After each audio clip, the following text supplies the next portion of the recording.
Welcome in, golfers. Welcome to the Hot Golf episode 22. It is PGA Championship week, the second major of the golf season. And we're going to talk about it with you here in Austin, Texas, the 512 Hot Golf. Of course, you fully know by now in episode 22 stands for Heart of Texas. And that is our focus, the ongoing 19th hole golf chat and chatter covering the latest happenings in golf in the heart of Texas, around the great state, and certainly around the world.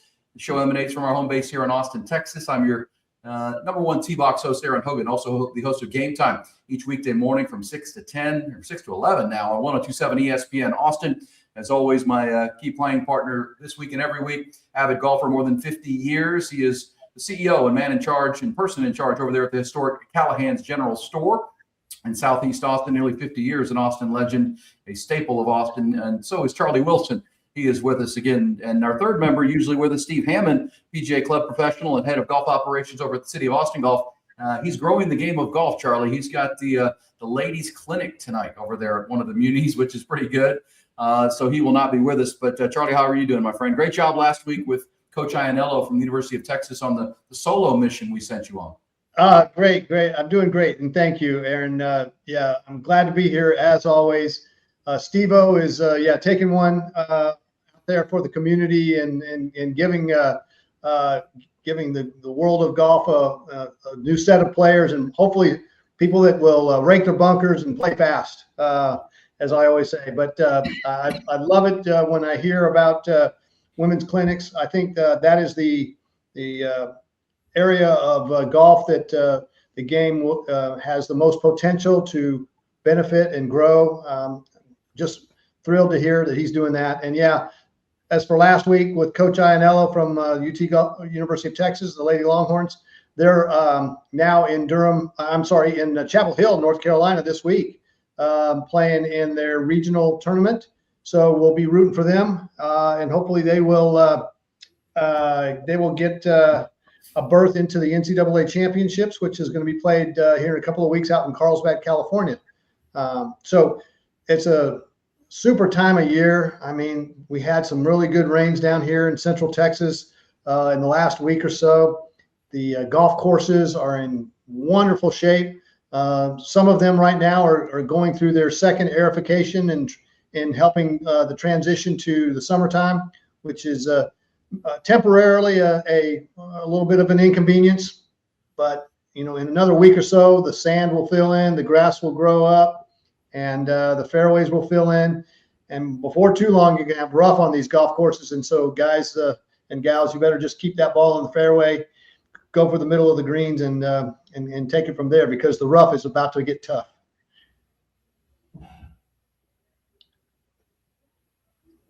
E, we lost your voice.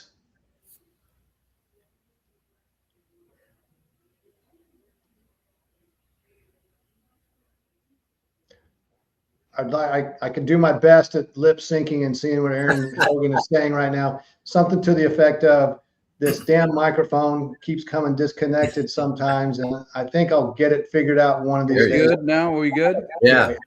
All right, there we go. Well, let me introduce our third member of our golf threesome today, with Steve Hammond not being here. He is Jim Darwin. He's got the provocative name on there, the getnakedtoday.org, which, we're not encouraging you to get naked here with us on the podcast today. But Jim Darwin, local golfer, avid golfer, Captain Jim, as we'll call him, is with us. And you are with the Skin Cancer Awareness for Golfers organization.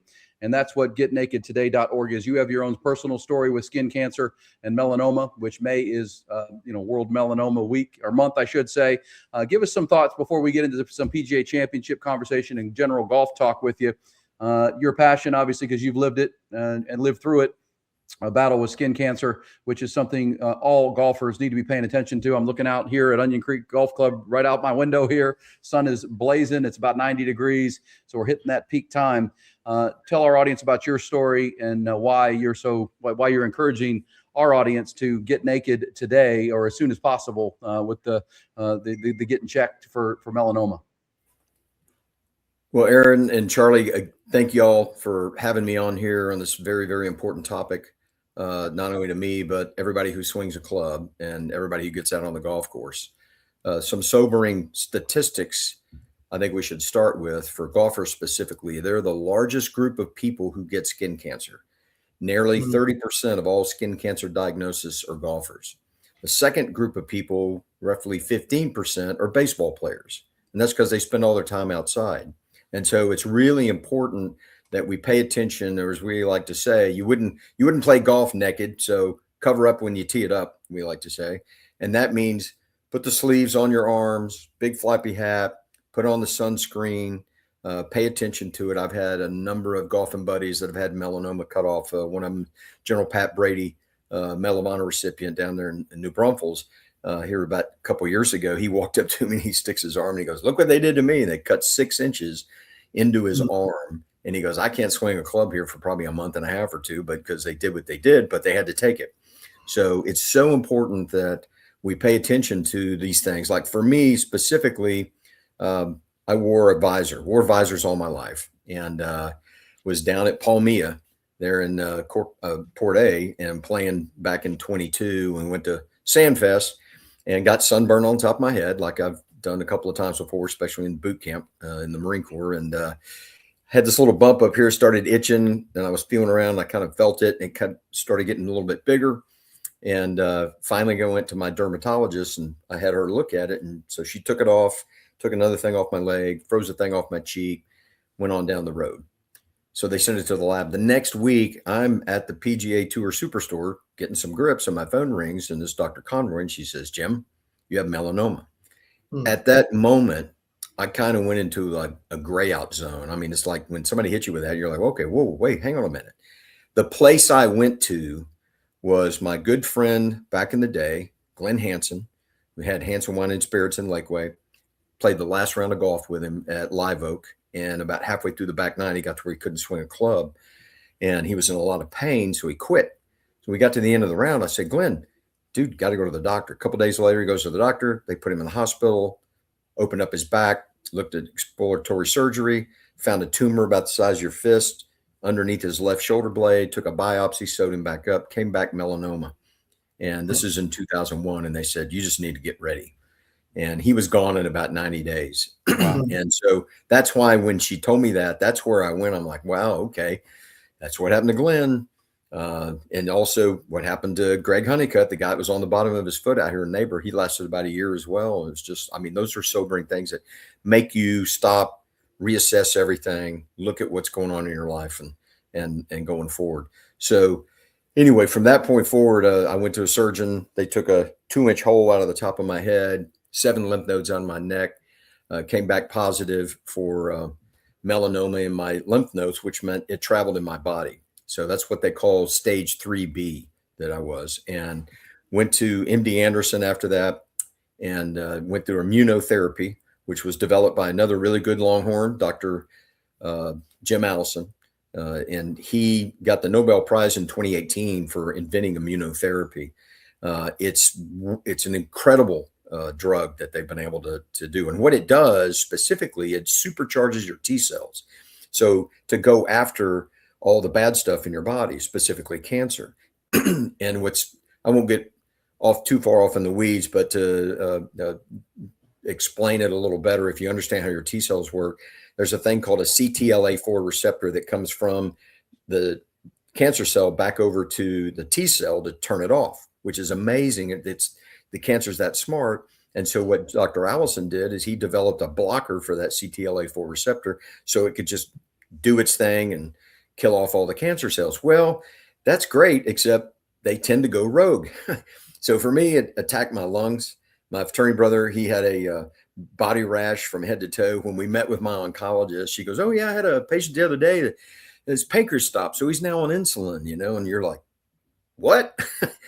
Is the cure worse than the disease? It makes you kind of wonder about that. So anyway, which was funny. My wife and I, after we left that visit, we didn't say anything to each other for an hour in the truck on the way back to Austin until finally we were like, what the hell was that? So, but that's kind of my story. And I started sharing it. Like I said, now, one of the things about immunotherapy, which is really important, back in February, I was on a patient advocacy forum up in Washington, D.C. with the Melanoma Research Alliance. Met a whole bunch of wonderful people. suffered from melanoma, going through some things. A lot of people that I was on the panel, we were all survivors. But I met these two young ladies who in their late 30s, got kids. They did not respond to immunotherapy. And right now, both of them are stage 4. One young lady, Kristen, she's got brain lesions. She's got some stuff on her lungs. Another lady, she's got stuff all over her liver. So they're trying to find ways, new therapies or whatever that can maybe help. So here's the thing about melanoma. It does not respond to chemo and it doesn't respond to radiation. They're ineffective. And if anybody tells you it is, they don't know what they're talking about. So that's why I come all the way back to the golf thing. Get checked, find out what's going on with you. If it's caught early enough, then you've got a 90+% chance you're going to be fine. If you wait too late, it can accelerate and you may not be able to get caught up and save yourself. Eric Van Rooyen's old college roommate and golfing buddy, he died at 23 from melanoma. And was trying to, get himself well there. I mean, there's story after story after story after story about melanoma and things you've got to get looked at. So that's kind of my story of it. I started sharing it. Like I said, I've had over 80 friends that I've reached out to one way or the other that have gone to the dermatologist. 15 of them, they found something. And what was empowering to me is some great emails and text and phone calls of saying, dude, if it wasn't for you, I don't know what would have happened. I mean, I might have been in bad shape. So that's the empowering thing of it. It's the game that we love. It's also, I think, really important. I'm working to reach out to the junior golf programs. The sooner you start covering up to tee it up, the better off you're going to be when you get to be our age. And you don't have to worry about it. Because, Erin, Charley, we're all probably close to the same age. For years, we didn't put sunscreen on when we were kids. We just ran around. And then the stuff they put on, oh yeah, you got to have this. I can't remember the title. It was like SPF 4. Oh yeah, that's good stuff. You can stay out all day with SPF 4. Now we know it's good for about 30 minutes, maybe. Yeah. So the SPF level also was sent with the sunscreen. Mineral sunscreen is the best that we have right now. The oil sunscreen's okay, but it's not going to do the best job that you can with the mineral. The other thing I've had to give up is that golden tan.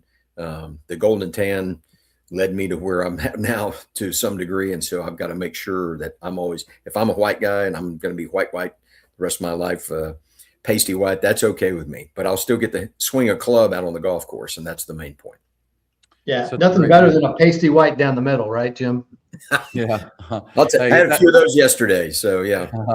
Pasty white. Yeah, as Charley said, the rough's going to be coming in. So keep it down the middle. But yes, do it with a white golf ball and white skin. I think that, our friend Omar Uresti, who's been on the show and the podcast many times, he had a back of his leg, Charley, and he's got dark skin. He's a Uresti.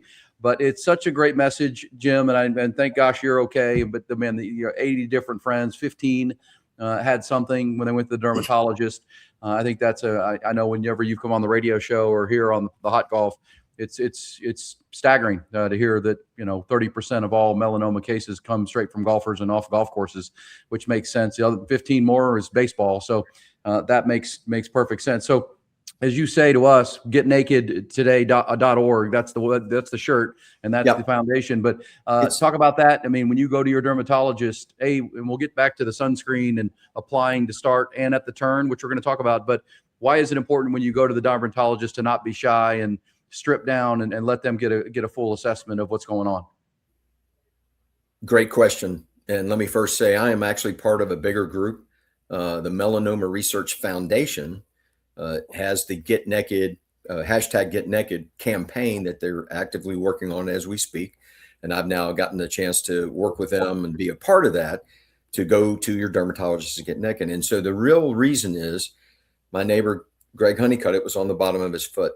And Greg only lasted maybe a year. And he died about 20 years ago before they had anything. My fraternity brother, Andy, it was under his armpit. I met a gentleman, MD Anderson, when I was going there. It was under his scrotum in his crotch area. This is places where the sun doesn't shine. That's why it's so important. Don't undress to your comfort level. Let it all go and let it all hang out so that they can take a look at it and make sure you're good to go. Because Mine was in my scalp, and that was only because I could feel it up there. But she found another one in my leg area down near my crotch area. But that's what they do. They've got that little light, and it's so important for them to look at everything. Also, look at your scalp. You know, the other element, wear really good sunglasses. My daughter is in optical stuff. She assists in the operating room for eye surgeries, and she's seen a number of these ocular melanomas on the retina.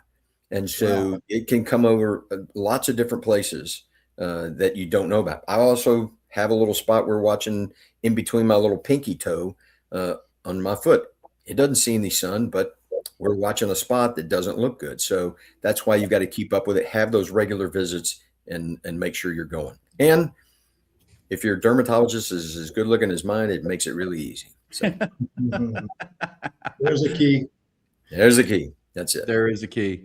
As for the message to the golfers out there, when you are, I mean, because as you said, I love the fact that you said we got to get to the juniors. Steve Hammond over at Austin City of Golf could help us with that too, and we've had a number of guests who could help connect that conversation. But the earlier the better. I'm a pale-skinned Irishman who I used to run around at Galveston Beach with no sunscreen as a kid. Yep. I'm getting over to the dermatologist as well on your advice. But when you are playing golf and you do want to stay ahead of this, what is your recommendation, and what is the foundation? What is your group's recommendation for proper etiquette in and around the sunscreen part of things as you're playing, as you said, with sleeves as well, and the floppy hat?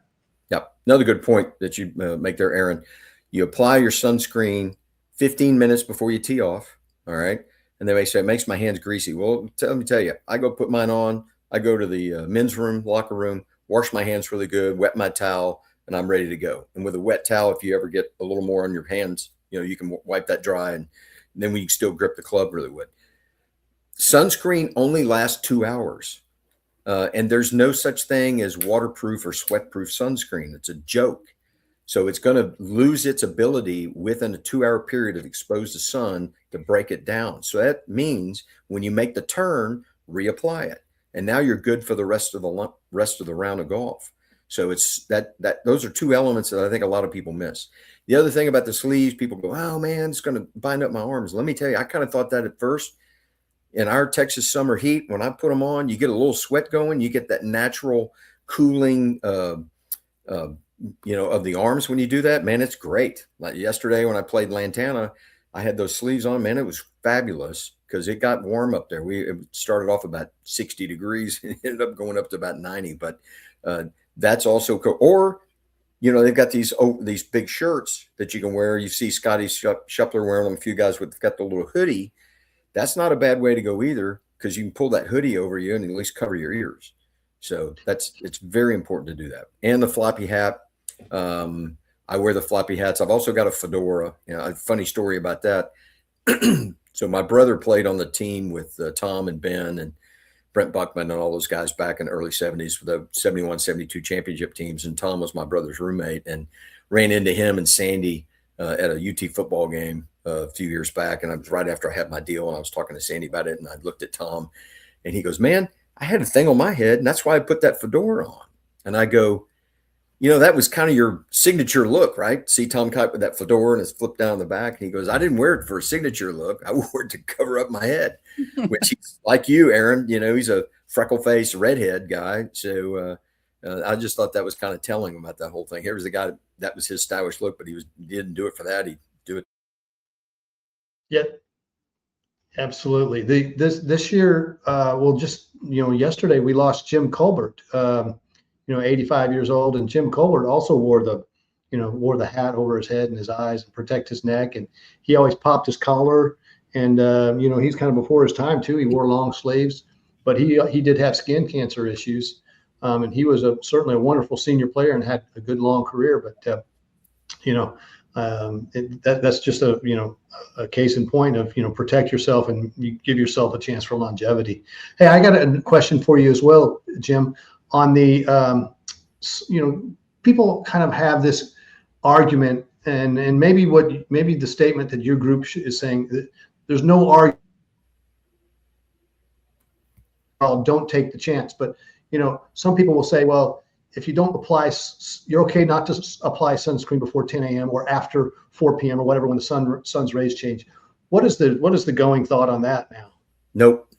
Now, they'll tell you the time that you want to be most cautious with is from 10 to 4, right? They'll tell you that. Yeah. And so maybe beforehand or after that, yeah, whatever. Every dermatologist, everything I've read about, when you're in the sun on a cool morning, where the sky is basically clear and there's not any particles in the air that would reflect some of those rays, you get out there, you'll get chicken fried before 10 a.m. I guarantee you. I've spent too many times on the beach in California doing beach ops that, we were putting stuff on as soon as we got up at 0700, and we had to keep reapplying it all the time during the day. But yeah, there were guys that didn't put it on and they were fried before noon. Now I got a guy that can't operate, so he's not able to fit in the team, and so I got to go stick him in a hooch and let him dry up. So crazy. So there's no sacred time as long as the sun's out. Correct. Now, that's one of the things my oncologist and my dermatologist have both said. If you're going to play, in my case, because I'm now susceptible, more so than not, play early in the morning or play late in the afternoon. Try to avoid midday if you can. And that's hard to do, I'm telling you, which that, again, makes it so important that you cover up and take all those precautions if you have to be out there. But if you can tee it off in the morning, hey, it's cooler, especially around here before 4 o'clock in the afternoon, we're all dying and sweating, so. Yeah. It's a good point too about the long sleeves. I mean, you don't think it's true, but to keep that heat and that sun directly off your arms, it does cool you down a little bit. They got great gear now that you can wear that's cool and breathes and keeps that sun right off of you. I like that a lot. And that's why you see a lot of the workers that are out there wearing the long sleeves when they're working at the golf courses and whatnot. They know the drill, which is good. Jim Darwin was with us. GetNakedToday.org is the website. I'm assuming that's the place for our audience here on the Hot Golf Podcast to go to find all the information you need on that. If you want more you've given a ton of information. I did not know, even with our radio conversation, that my father battled a very brief battle with prostate, but that was radiation. But no radiation, no chemo for melanoma. That's an important piece of information that your only battle is to get ahead of it, right? Be fast with it, or then the procedure you went through. But not everybody responds to that. So early detection is the key. Yes, there's the key. And one of the things they found on my report when they took it off, when Dr. Conroy took it off and sent it to the lab, apparently in the report, because my oncologist said that, she's like, your tumor was continuing to generate. That's scary, even off of my body. And I'm like, wow, which goes back to the point, you catch it early enough, I'm going to be okay. And my surgeon, he told me the same thing, Dr. Alex Haynes, who's here at UT.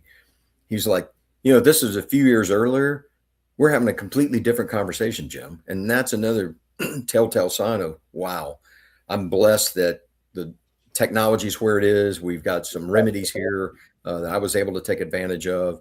I've lost friends that if it was available 25 years ago, they might still be around, but it is what it is. And so it's why it is important. Well, it's a great message, and we appreciate you sharing it with our audience here on the Hot Golf Podcast. And while we have you, Jim, you love golf, and you're still out there swinging it and playing it. And Lantana, it sounded like recently. Charley, let's talk some PGA Championship. They're playing at Arominink this week. They'll tee it off coming up on Thursday. I think I read it's the first major at that golf course outside of Philadelphia, out in Newtown Square, Pennsylvania. Beautiful area of the country. Since 1962, Gary Player won out there. Is that right? Exactly. 62, Gary Player. The guys who were competing back then, were folks like the up and coming Jack Nicklaus and Arnold Palmer, and you might have had Ben Hogan participating back then. But Gary Player, bursting on the scene from South Africa. The fields were a little bit different, and it's been a long time. Though they have been back to Arominink to play some other tour, like BMW Championship was played there a couple of times over the years. In fact, now an Austin resident, Nick Watney, won there in 2011 or 2012 when they were playing that tournament last on tour at Arominink. So there is some familiarity with it, though probably not a great deal, which I think, in my view, opens the field up, because if there's not a whole lot of history on the course for the for the tour players and those who've qualified. It comes down to really who's been hot and who's going to have the hot hand this week, and whose skill set you trust on a golf course like that, a traditional golf course. Yeah, it is the 108th edition scheduled for this weekend, Newtown Square, Pennsylvania, west of Philadelphia. My brother actually lives up there in Wilmington, Delaware, which is just, south of Philly and Pennsylvania there. And that's the home of DuPont, the chemical company, one of the largest in the world. And, DuPont has really established a lot of, there's the Longwood Gardens, which if you're ever up in that area, you need to go. It's beautiful. The gardens and the flowers, and it's incredible. The agronomy there, Charley, is incredible. Rolling hills and these, I'm sure the beautiful fairways, and the golf course layout is a Donald Ross strategic design with the rolling fairways and about 30 yards wide average landing areas, Jim. The rough is about 3.25 inches. They got 180 bunkers on the property there. But having played a course, I played a course with my brother this summer up there, about 20 minutes from Newtown Square, called Glen Mills, and it's a public course. But man, it's you talk about up and down and up and down, and the trees and the tree line. This is going to be a beautiful golf course and a beautiful challenge and test of golf that they haven't played a lot of major championships on, which would be interesting. Which leads us back to as you said, Charley, the players that are playing the best. And right now, Scotty Scheffler is the world number one and the defending champion at the PGA Tour, at the PGA Championship. Won it last year. He's the clear favorite, but he's had all these runner-up finishes rather than wins. His ball striking, his mental game, his major pedigree makes him the guy to beat, I would say. But he seems to have he's been having one round, whether it's Thursday or a Friday, where he struggles and then charges a little too late on Saturday and Sunday. Rory McIlroy is fresh off another green jacket and should be in contention. Cameron Young, Matthew Fitzpatrick, guys are playing great. Jim and Charley, who do you guys looking at that might be the favorite for this event here west of Philadelphia? Jim, I'll let you go first, please, as our guest. So, it's like a U.S. Open. The PGA has always been interesting as well. I like the fact that it's narrow fairways, bigger, you said 3.5 inch in the rough and all that with the trees and things. So strategically placed tee shots, strategically placed shots to the green is going to be key. And whoever that is, I don't see it being a bomber person to do that. I think that if you're gaming, of course, Cam, I wouldn't count out Cam Young. I think he's got an excellent position. Scotty, he might be the favorite, but I wouldn't bet on him. He, like you said, Erin, he'll have one round that doesn't work, and he's ended up second, but he ended up second to some guys that figured out a way to win on that particular course. So, hey, I like that. But back to the old style courses, I'll just say this one thing. There's not that many of them left on tour. Colonial's one of them, my hometown, and favorites up there. And it's not always the bombing. It's where do you put your tee shot, strategically placed, that gives you that angle to the green so that you make those shots and put it where you want it. Charley, I'll pass to you, and any comments about that? Yeah, I agree with you. It's going to be a shot maker's course, and it will play long just by nature. None of these courses are short anymore, I don't think. But I think someone who has a really good, strong history of game planning. And I know all of these guys go into every tournament with a game plan, but really stick to their plan. And also when the low scores creep back toward par, you have to look at the guys who've been there before and have a bit of a history of really game planning their way around a golf course and have that ability to hit fades, hit draws, play to the middles when you need to be playing to the middles, that kind of thing. Aren't flag chasers. So the Scotty Scheffler mindset sounds spot on for this. It's just has he been toying with us and just getting his game ready for this major, or is he still or is this one aberration per 4 rounds still going to continue? I wouldn't bet against him. I wrote down 5 names, Erin, while you were kind of going through it all, and I had the 4 names that you mentioned of Scotty, Rory, Matthew Fitzpatrick, and also Cam Young. The last name that I put back down was Alex Fitzpatrick. I think the PGA has a history of guys who kind of just get on their game and their plan works just right for that year, and they win it. I remember a long time ago, and Jim, you would probably appreciate this and may have remembered the line. The great sports writer, novelist, author Dan Jenkins. He always said, the U.S. Open. You don't win the U.S. Open, the Open wins you. And I think the PGA has become more of that kind of a tournament where they've set their tracks up in such a way that it kind of wins you. Yeah, you might get to 8 under par or so, but the closer you are to par, the better the elites will come out. But you still might have somebody else sneak in there, which kind of leads to a thought that I want to share, and we can talk more about it if you want to, because I've done a little bit of history on it, and I know the guy a little bit. But in 1996, 30 years ago, one of those kinds of guys won the PGA at Valhalla, and that was Mark Brooks from the University of Texas. So this is the 30th anniversary of Mark's victory, his only major. And it's not to say that Mark, didn't contend any other time in majors. He did. I mean, he was he finished second at a U.S. Open. He finished in a playoff. He finished tied for third just out of a playoff, the British Open. So the good players always seem to rise at major tournament time. There might be one or two more out there. I just don't know who it is outside of that little set. The Alex Fitzpatrick fascinates me because I think he's just enjoying the fact that he's on the tour now and he's playing really good golf. And even if I might be a little bit in the shadow of his brother. I can throw a couple more names at you guys maybe to consider that have been hitting the ball pretty good. One is Rattan. I mean, he's been coming out of nowhere, this guy, young guy. He's Swedish, I think. Is that right? Yeah. I think he's a Swede. Yeah. He's got a good game. Akshay Bhatia, he's another one that kind of comes and goes, but I think you can't count him out. And, of course, our last was at the Tour Championship winner, Tommy Fleetwood. Tommy comes and goes, but I don't know. I kind of get a feeling, I may be completely wrong, maybe one of these new guys that's never won anything before that rises up and makes a name for themselves. But again, it goes back to what you said, Charlie. It's shot maker's course. Can you put the ball out there? Can you get it where you need to and stay out of trouble? I like the Fleetwood name, fairway Jesus, as they say it. He's going to be in the fairway a lot, very narrow. And then they have the elevated, depressed greens as well. And you mentioned the old style course, the Donald Ross design. You got to land at the right spot on those greens and a lot of up and down.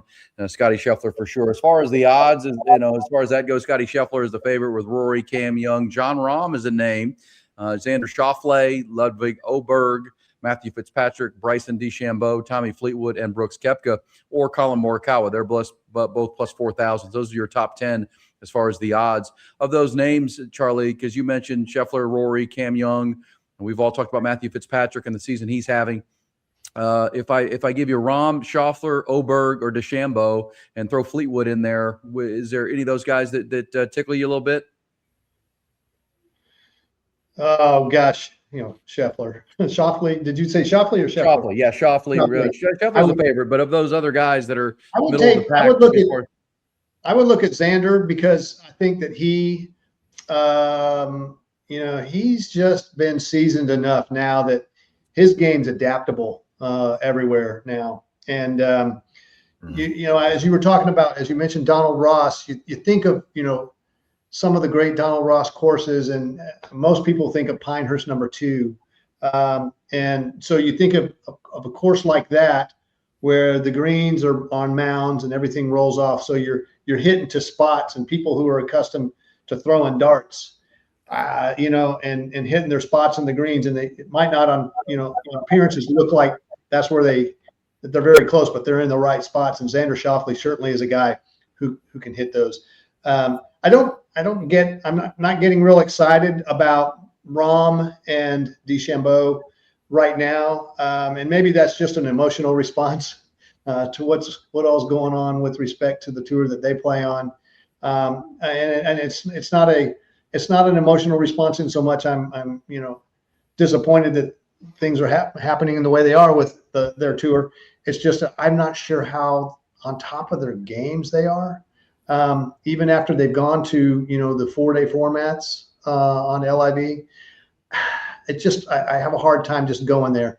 Fleetwood, I think, is a real interesting one to add to that mix. He just hasn't made a lot of noise, but he's been lurking. So yeah. Out of that group, I like Shoffley. Okay. I would just looked up the weather there in Newtown Square, Pennsylvania. Kind of like, and let's hope this is good for Scotty Scheffler. There's supposed to be rain Wednesday and into Thursday morning, which would be the opening round, which is, as we record this podcast on a Tuesday, you're looking Wednesday, there's rain in the forecast, and then rain overnight into Thursday. And we remember Scotty Scheffler's situation in Louisville a couple years ago where it was raining and there was the tragedy, and he ended up in jail cell. And let's hope that doesn't crop up again, because rain and the weather was a big factor on that as everybody was trying to get to the golf course that morning in Louisville. What a mess that was. But let's hope that's not the case. But then it looks great for the rest of the weekend. But Jim, that will soften up the course, at least for the early rounds. We just saw at the Masters, the first major, there was no rain, and they were able to control the course and build it how they wanted. Mother Nature, it looks like it's going to soften things into the early rounds, and then by Sunday you might see those firm conditions. But this could be, to your guys' point about a shot maker's golf course, keep it in the fairway. You might have some receptive greens, even though they're crowned and elevated. That's going to make for some really fun golf because the weather looks great from Thursday after lunchtime all the way through the weekend. So I would agree. Yeah, it's as long. The other thing is the mental game. What is it Arnold Palmer said? Golf is 90% mental and 10% mental. When you understand that, you kind of figure out the game. But staying within yourself, knowing when you make a mistake to take a deep breath, regroup. The next tee box is another day. Go make it work. And so whoever doesn't get frustrated, because more in these majors, you get frustrated early, you pack it in, you're done. So yeah, you do. And I'll go back to my history lesson on take Mark Brooks, for instance, back in '96. He lurked the whole way. He was right there. He was toward the top of the leaderboard after the first day. He was in the top 5, the second day. He's sitting there about third or so after the third day. And then he was shooting 70s and 68s, just kind of hum-hawing it along. And then, he kept himself in position. And Kenny Perry, if you remember that a little bit back then, Kenny Perry had the tournament to win. And it was, of course, Kenny Perry being from Kentucky, it was a big emotional thing for him. I mean, it was right there, and he let it get away from him. And they went into, this was the last time they played a sudden death playoff in the PGA. And Kenny Perry put his drive into the rough, and Brooksy, just played it safe, and then, beat him in the playoff, one whole playoff victory. So you can just kind of, you don't have to be spectacular. Just lurk, and wait for your moment. It's kind of like the JJ Spawn thing, last summer. Stay close, and then who knows, you might just go out and grab it. Yeah, well, you have Scotty Scheffler, who won it last year, the last guy to go back-to-back with Brooks Koepka. Brooks was playing in Myrtle Beach last weekend, guys, and played really well. He had a 64 over the weekend, and I saw his post-game news conference and, man, that was the most fun golf he's played in a long time. He really felt like he was getting back to himself. Could we see Major Brooks, who's, making his way back to the PGA Tour, going through the penalties he's got to, face? Could he be a guy who lurks, to your point, Charlie Wilson? Yeah, he's got the game and he's got the mindset, and if he stays close enough, he's a battler. It's just, he's one of those guys. He's just competitive as can be, and if he's feeling good, if he's in a good frame of mind, that guy's another one to watch out for. Yeah, absolutely. Mm-hmm. And I saw that. Sometimes he's a surly guy, Jim. A lot of times Brooks is a surly guy. But, man, he had a big smile on his face. He was talking about how good he was striking it. And that's a guy I think everybody's going to be keeping an eye on this weekend. Brooks Koepka is, when his game's right, he's as good as there is. Agreed. He doesn't smile much, so that's a telltale sign. That's true. We've all seen him play, right? One other name, and you play sometimes out at the UT Club, Jim, University of Texas Golf Club. Jordan Spieth has helped with that 6-hole course out there to settle bets and all that. Jordan is, this championship from the Grand Slam. Yep. And I know he was out there grinding this week. He played pretty well last couple of weekends. Could we see Jordan Spieth rise up? I know there's a lot of talk about Jordan out there at UT Club and guys you play golf with. Boy, it'd be great to see Jordan have a weekend. Yeah, it would. Charley, maybe you can read this like I do. It's just, he's got one hole. It's like, how did he pull that shot off? Wow, that was awesome. Next hole, what the hell is he doing? Where did that go? He's freaky, skittish kind of, streaky here, there, back and forth. And until he tightens it up, 10, 12, 11 years ago, he was tight, tee to green all the way. And that's what I think gave him so much great momentum. But it's a different, he's a different player these days. He's battled through those injuries he's had. Nothing would thrill me or the golf world more than see him win a PGA and get that Grand Slam. Absolutely. Yeah, he's like a guy who's been out now for the last, 10 years or so, and you watch him go out in a nice boat, and it's a beautiful boat to go fishing in, and when he throws his line in the water, he's going to catch something. It's just you don't know what it used to be trophies, and now you don't know what he's going to catch. So it could be a 5-pound bass or a water moccasin. Is that it? You just don't know. And it's exciting nonetheless to see him, and he's animated, and he's self-revealing. Everything's there for everyone to see, and he's truly a good dude. And you can't help but root for him because he's got this one tournament that he's got to win to win the career, to get the career Grand Slam. And let's hope he doesn't end up like Phil Mickelson, right? Well, It happens to be the same thing that the US Watson ran against. Tom Watson never won the PGA. That's right. He never won. Yeah. And so it's a really great players, and he certainly has earned, his place, in the history of champions. And he's 32, so he's got a long runway left. But, think about it. It's that one tournament every year, and it's at a different location every year. Might be at a place like this year where nobody's ever played it, so there's really no history there.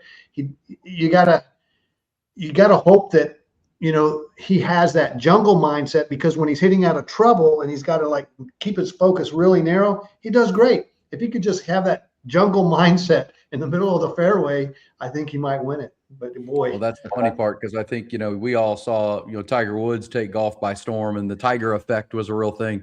Now we're starting to hear the Scotty Scheffler effect, which is game management. You just be steady Eddie.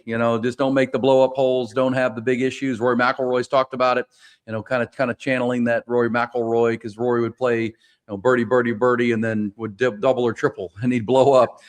And he said, I got to get that under control. And Rory's obviously played his best golf. We've heard Cam Young and Brooks, Matthew Fitzpatrick talk about it as well. Guys that are that's probably the better way to go, because there isn't a Tiger Woods out there that's just going to truck the field and run everybody off the golf course. Yeah. You just keep yourself in the mix, as you say, Charley, and lurk, and don't shoot a big number. You can be there on Sunday and go get the thing. That's going to be fun to watch this week, no doubt. Arominink outside of Philadelphia. Weather looks great after some rough Mother Nature situations Wednesday into Thursday, the second of the golf majors. And it is pretty incredible, guys, that, I don't know what will happen. It's probably a long shot, but we could have 2 University of Texas golfers hit the career Grand Slam in a month. I mean, literally Father's Day weekend with the U.S. Open. If Jordan Spieth were to have a weekend, I know, Charley, you've been predicting Scotty coming up at Shinnecock at the U.S. Open. You feel like he loves that course, knows that course. I mean, there's only been 6 all time, I believe, is the number. And there was 25 years between Tiger Woods and Rory McIlroy achieving it. Literally, the University of Texas could have two young guys do it in a month span, which would be pretty incredible.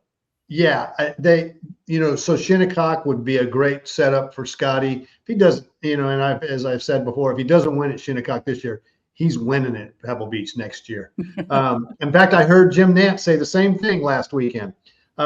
So I don't know Jim Nance from anybody, but nonetheless, I heard him say it, and I looked over at my wife and I said, "Huh, see?" And so I also go back to Jordan Spieth, and this is I like to always localize this to people around here. I'm really hoping and rooting for, based on what a good guy Jordan Spieth is, and kind of in a somewhat of a parallel manner, comparing him to Ben Crenshaw. I hope that Jordan has a Ben Crenshaw weekend where he finally finds his magic, whatever it is that gets him in that zone and keeps him calm throughout it all and takes him from the first hole to the 72nd hole. I hope he finds that Ben Crenshaw magic. I think people around here would absolutely love that story. Oh man, that would be something. It'd be great to see Jordan back in the winner's circle, and then we'll be rooting for Scotty this weekend for sure. He's the favorite, odds favorite, and then certainly at Shinnecock next week or next month at the U.S. Open. That would be some kind of storyline. What a brand that would be for the University of Texas guys if that were to happen. Gosh, you couldn't. John Fields and Laura Ianello and the team, they'd be like, oh my gosh, what a godsend that is. But obviously, it would be a major achievement by those two guys, to say the least, and the program. Charley, what is the latest on UT men's and women's? I know you've been keeping up with, we're now through SEC play, and you had Coach on last week on the Hot Golf Conversation, and here we go. Nothing like watching some Golf Channel college golf here over the next couple of weeks. Yeah, this will be fun and interesting. So this week is for the women is the NCAA regionals. There's 6 of those regions around the country. The University of Texas women is the #1 seed in the Chapel Hill region. So they're playing at the University of North Carolina's golf course there. Carolina, I think, is the #2 seed there. I believe they take the top 5, maybe 6 teams out of the region, and they qualify for the NCAA women's tournament. So of the sequence of tournaments that they have in postseason tournaments for the women, the SEC tournament, which the University of Texas played well through in the medalist rounds, the medalist rounds, and then they got into the match play and they ran up against a hot Texas A&M team that knocked them out. A&M's also playing. They're just up the road as the host for the Waco region at Ridgeview up in Waco. So they're hosting that, or actually the #1 seed, and I guess Baylor is hosting it. So a lot of activity, all of this heading toward Carlsbad, California, which is where the NCAA hosts its championships. On the men's side, they're also in the regions, and we'll be playing, I believe, next week. And we'll hear more about them as that unfoils. The other interesting thing that came out of our conversation last week with Coach Laura Ianella is we did a little bit of a recap on the talent that she has on her team, which includes Farrah O'Keefe, who has had just an outstanding full year, and especially here this spring where she's won twice, finished second, finished third. She was in contention at the Chevron Championship at Memorial in Houston. She played in the Augusta National Women's Amateur. She's a junior. She's had an outstanding spring. And I think, I asked a question of Coach Laura. I said, is she having a Ben Crenshaw kind of period of time right now? And she says, yes, she is. Wow. And then she went so far as to say, after that, she said, I'm predicting she will win a women's major championship one day. She's that good. So it's interesting. Farrah's got a really strong, long game, and she's also really good with her irons, has a good feel, plays the greens really well. She's got game. So we'll keep an eye on that one from the women's side. Makes things interesting around here. All right, Jim, I know you got to get going, get scooting, but let's remind everybody again, getnakedtoday.org is the website. It is May, which is melanoma month. So please get checked, get yourself looked at. 30% of all melanoma diagnoses come from the golf community, which is what we talk about all the time. So please give us one more time the best way to get in touch with anybody you need to talk to find out more about that great cause. Getnakedtoday.org. You can go to melanoma.org or curemelanoma.org, any one of those websites. There's tons of information. Learn about it. And as I always like to say, cover up when you tee it up because you don't want to play naked. So that's right. I'm going to have to remind some of these clowns that I play golf with out here to not take this too literally, because it's not a sight to be seen to see these guys out in the bunkers naked. But we'll get to it. Not at our age, yeah. So please, you need a different set of glasses, right? So yeah, Charley, Erin, thank you guys. Have a great day. Thanks for joining us. And Charley, go ahead and drop him, and we'll finish our golf conversation here on the Hot Golf Podcast, episode 22. And great stuff right there. That's very, very important. I mean, we got major championships, but that's major life stuff right there. And I think all of us take it for granted and think about it. We see the sun, and we get mad when the sun's not out because we can't go play golf and it's raining. But at the same time, when it is out, proper precautions. And I know on our conversation on Game Time last week, we did talk to Omar, who had a melanoma removed from the back of his leg, and he's dealt with it. I know a lot of you out there have. So please be getting checked. Get naked in front of your dermatologist, nowhere else. Your wife and your dermatologist would be the way to go on that. But but it's important. It really, really is, to hear bottom of the foot and under your scrotum and on the top of your head. I used to wear a visor all the time, and I need to probably go get that checked at the top because that's see my little bald spot coming in there. We need to go get these.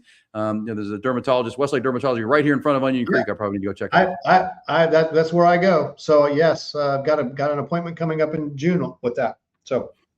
Yep. Yeah, I agree. And here's another thing that my dermatologist shared with me, and she says, you think you have to lather up on the bare spots as well, but if you're playing in a light shirt, and in a shirt where the sun has a chance to get through, you might want to consider it and go ahead and lathering all the way up. Maybe repeating on your exposed areas, out, your ears and your neck and your nose and face and arms and legs if you're playing in shorts. But she said that it's not going to hurt to put a little extra on your shoulders as well. We go out and play, and in the Texas sun, which we get a lot of in the summertime around here, you take a shirt off, go shower, and you look at your back and you go, gosh, I look a little bit red here. What the heck happened? It's the sun that's managed to make its way through your shirt. So you got to pay attention. A lot of the shirts, they make those breathable shirts now, Charley, that does allow for the breathing, but it also allows for the sun to get through, and you don't realize you're out there 4 or 5 hours just standing in the sun. So it's kind of like being at the beach, as Captain Darwin said right there. All right, so that's great stuff. We got the PGA Championship this week. That'll give us a great conversation into next week. Who will be the second major champion? Could it be Rory McIlroy back-to-back? Could it be Scotty Scheffler for another year at the PGA Championship? Could it be Jordan Spieth? Do you have a couple of picks that you like? You have top three, Charley. We'd like to do that. I think I might pick my same guys from the Masters, but go ahead and pick yours. Okay, so I can't argue with your picks from the Masters if I remember correctly who they were, but I do like Scotty Scheffler's game for this. And the more and more I look at it, if he has a letdown that's even par, I think that's going to be just fine. If he has a letdown day that's even par, the guy gains on the field on the weekends always. So he's harder, he can be better, right? I just think he's and he's playing just well enough. So I think you got to pay attention to him. The next guy that I really like is Matthew Fitzpatrick. I think his game right now is so good and so versatile, and he's playing well. He's got a lot of confidence. I think he's the one. He's the one. And then if I had to go with a third, I always wrestle with the Colin Morikawa question. I'm not going to go with him, and this is probably the weekend, Erin, that he burns me. But I'm going to have to go with Xander Schauffele. Okay, Xander Schauffele. Yeah, that's shot maker right there, and major pedigree. We know about that. I'm gonna double back with Cam Young again. I think Cam Young is playing as good as anybody. He's playing with a lot of confidence. I think he learned a lot from his weekend at the Masters with Rory McIlroy, and I think there's a real opportunity there with him. And Scotty's hard to go against. I'm going to throw Tommy Fleetwood in there too, because Captain Irwin mentioned him on a shot maker's course. You know, he is the shot maker. I do think it's PGA Championship. I'm going to go with Fleetwood as a guy that would be my dark horse over Matthew Fitzpatrick, who certainly could be right there. There's no doubt about that.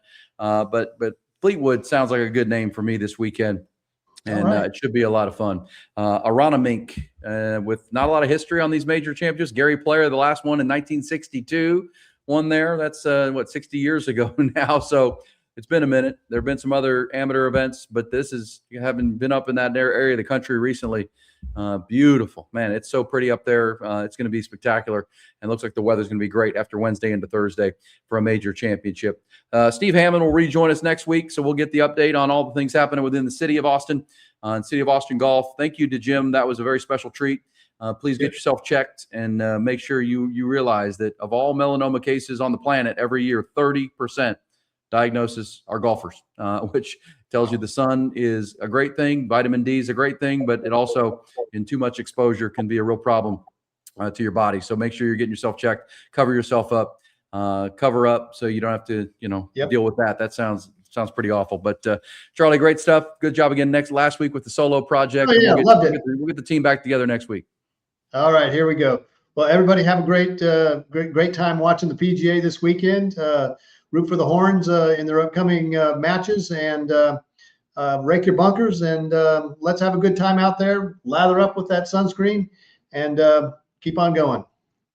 Keep on keeping on, gentlemen. Have a great weekend, and ladies, have a great weekend. Enjoy the second major of the golf season. We'll be talking about it next week on episode 23 of the Hot Golf Podcast. If it's hot in Austin, hot in the 512, and 100 miles from Austin, we're talking about it here on Hot Golf. Get out to Callahan's General Store as well, and listen to 102.7 ESPN every morning on the game time and throughout the day. Also, you'll find this podcast at our YouTube page, 102.7 ESPN on YouTube, and the website, 1027ESPN.com. Please share it with a friend or two.